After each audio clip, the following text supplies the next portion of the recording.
focus a little bit on you, and I'm just focused a little bit on the road. That's fine. Is it running now? Yeah. Okay. So last night, from your recollection, what all did we cover?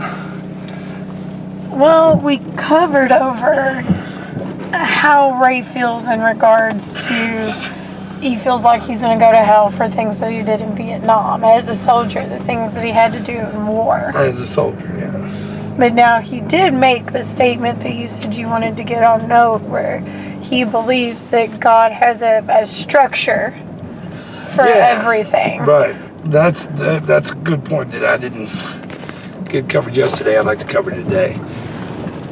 While we were talking, he was saying that, or I had told him that I had a POW friend of mine almost a year behind the lines in Vietnam back in, I want to say 71.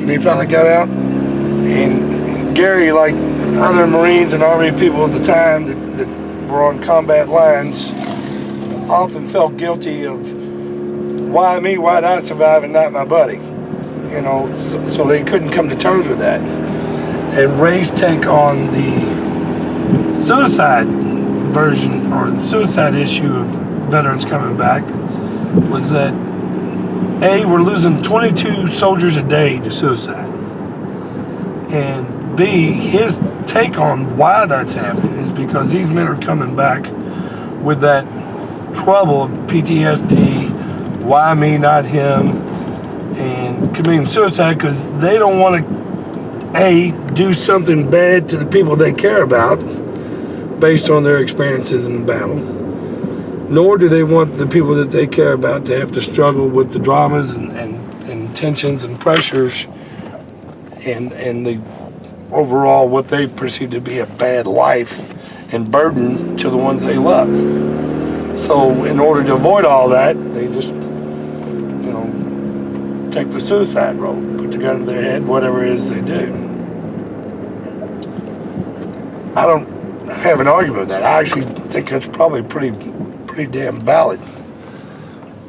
But in the case of Vietnam, and what I find distressing is that here are these young kids going out doing the best they can with what they got and following orders, coming back to a country that's split in two.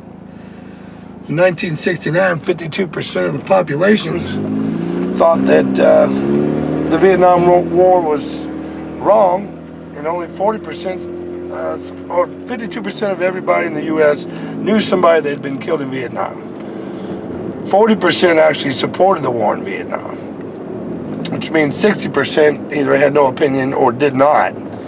And that is in a world of activism that showed a big separation within the states, which in my opinion emboldened the enemy, the Chinese, the Russians, the Viet Cong, the North Vietnamese, and the Vietnamese loyalists that were in South Vietnam, the people hiding in plain sight that you couldn't tell whose side they were on.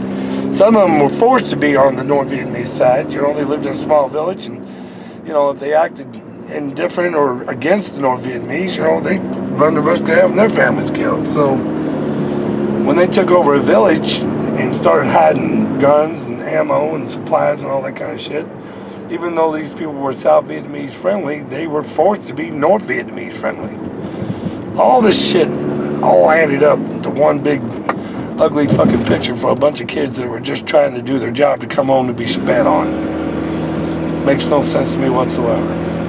And I see a repetition of that now, and Ray was in agreement with me about the repetition of it because we're seeing that same logic play itself out in the Syrian refugee issue, in war against terrorism, against militant extremists. I want to say the word Muslim extremist, but even though that fits, political correctness says it's supposed to be militant extremism. Some of it natural, born here in the U.S., only because there are people, Muslims in the U.S., that are siding with people like ISIS and ISIL, which is essentially the same entity. So we talked about also the connections between the 60s and 70s John F. Kennedy was killed in 63. Bobby was killed in 69. Martin Luther in 68.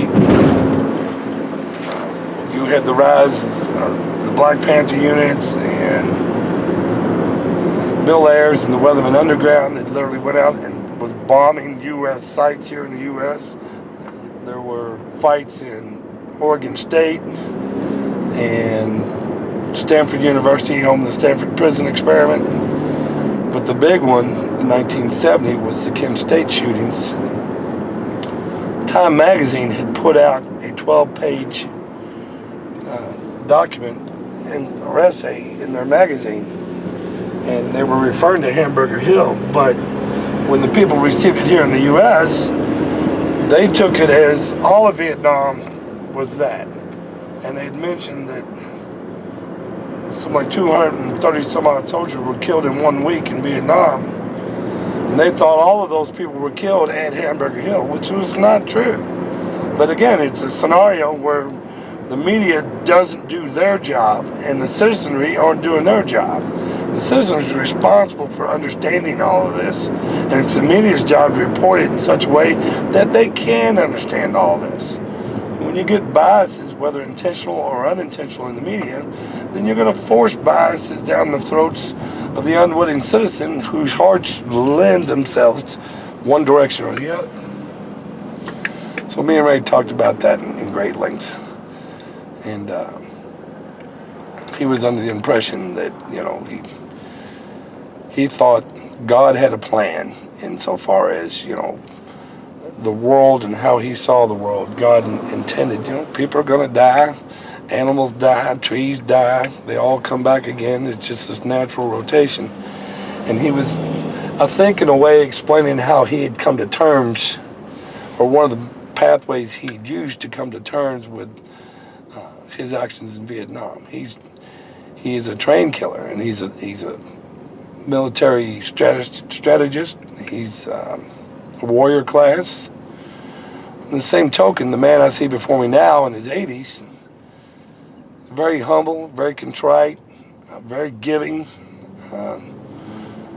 very philanthropic, but in the same token, his sense of charity goes above and beyond what we would consider to be just average at this point. And his wife is no different, being a military wife throughout that entire career. And she's even said that there were times when Ray would have to chastise her because she was going too far overboard.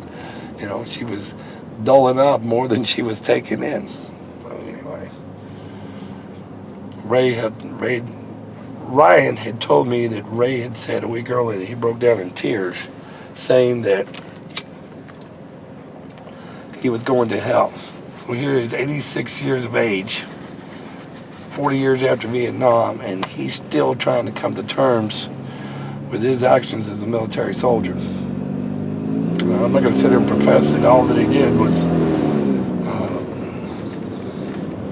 under Geneva Convention. I'm sure there were events and situations where that may not have fell under that criteria. But you're asking men to fight a battle under rules of engagement in which the enemy does not care about nor take part in. So how do you expect them to deal with that? Then you got another scenario Ray brought up, and I thought was interesting. In Vietnam, you have, at the height of it, over 500,000 U.S. soldiers who are getting paychecks and needing a place to spend it. And where do they spend it? They spend it in bars and brothels, restaurants. And these same bars, restaurants, and brothels, even in South Vietnam, are supported the North Vietnamese and the Viet Cong. Half of their profits would go straight to their enemy. So just being there financed the war itself against them. Not including what Russia and China was putting in. They didn't have to add men. They had plenty of money coming to them from the Americans to fight the war the Americans were fighting. Ironic, isn't it? That's a direct question to you, no, Mandy. That was a direct question to me. Yeah, that's a little ironic, isn't it? Yes, it is. We go to fight a war that we were paying for ourselves through our own paychecks, personal paychecks. the documentary I saw today, the guy said that he never saw a part where people that were loyal to the South Vietnamese, even though they were under duress from the North Vietnamese to hide their weapons, so on and so forth. He never heard a South Vietnamese say, "Don't go down that path there, it's bombed or it's mined." Now I'm going to argue that point.